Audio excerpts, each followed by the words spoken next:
probably getting enough of me now. I was like on last night and I'm on again tonight, yeah? I'm only on for 10 minutes tonight. But, so yeah, I've been asked to share my testimony. And when thinking about what to tell you guys, because like Sim gave his last night. You guys were all here last night, right? And I thought Sim's was so like relatable.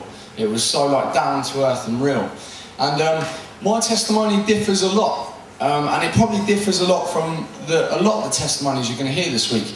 Because like maybe a lot of you, I grew up in a real strong Christian household. From when I was born, my parents are pastors, and that's what I knew from when I was young. And that's what I've grown up. I'm 19 now, and that's how it's been my whole life. I mean, how many of you guys here have Christian parents? Put your hands up. See, okay. Serious. So that's why me and Tina were talking, and Tina wanted to drop this testimony in there. Because there's a lot of things, and I'm not just talking to the people who have Christian parents here. I think we can all get something out of this. But this is my testimony, so I'm relating it to you guys. But there's a lot of things out there I think we can battle with. And when I was growing up, through your guys' age, and a lot through my teen years, hey guys, keep quiet when I'm talking here. There was a lot of things that can come at you. And a big thing for me, and I don't know if you guys are having this yet, maybe you will never have it, but something that hit me was maybe a thought like, I'm missing out. Because I was so different. I used to go to a Christian school as well in my secondary school, so I was right in there, and then youth group on Friday, and then an outreach thing we do on Saturday with the church, and then all day Sunday in church. So I was fully into it, but I used to play a lot of basketball, so I used to have a big group of friends who weren't Christians, and I was the only one who was in there when I was Christian. And there used to be this lie that used to come to me, and used to try and get in my mind that I was missing out, and that because I was different, it was something to be embarrassed of. Or because of what my parents did, it was like something I should try and hide, because I was the different one. I didn't want people to like point me out as the different one.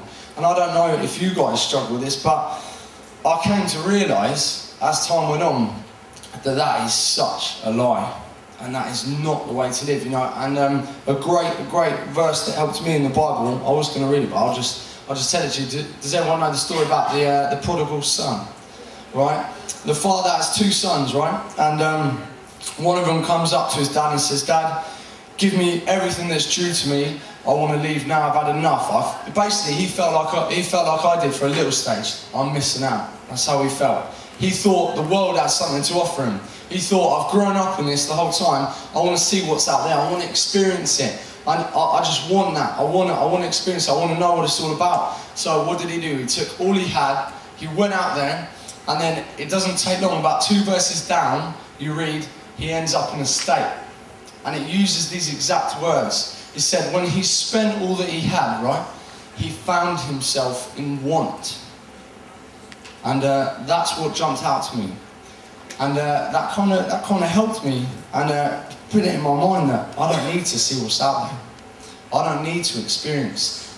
That verse was enough for me to say, I'm not going to go wasting all of this and still end up in want. Because that is something inside of us that God has to fulfill. And then once I got that inside of me, my parents being Christians was something I loved. And I've never not loved it.